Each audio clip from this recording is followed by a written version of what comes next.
Pour échapper au service militaire, il a utilisé une lime pour aiguiser une balle. Puis il l'a chargée dans son fusil et l'a pointée droit sur sa propre paume. Ailleurs, les autres vétérans cherchaient aussi à échapper au service. Mais ils étaient bien trop timorés. Ils n'avaient tout simplement pas le cran de tirer eux-mêmes sur leurs propres mains. Ils ont donc imaginé un stratagème astucieux. Ils se tiraient mutuellement dans la paume. Pendant ce temps, un vétéran intrépide saisissait le canon brûlant de son fusil et refusait de le lâcher, jusqu'à ce que toute sa paume soit réduite en charpie.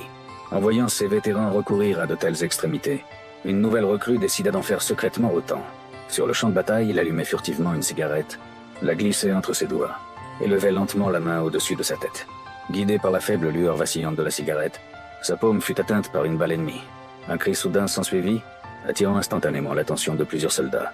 En découvrant cet acte, le commandant, sans la moindre hésitation, ordonna que le jeune homme soit traduit en cour martiale.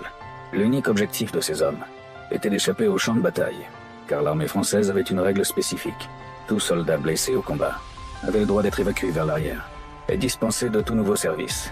Mais à la stupéfaction des autorités, ces 5 hommes avaient exploité cette réglementation, dans une tentative délibérée de déserter.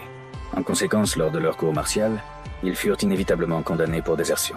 La punition infligée par leurs supérieurs était tout simplement sadique, puisque ces 5 hommes étaient si désespérés.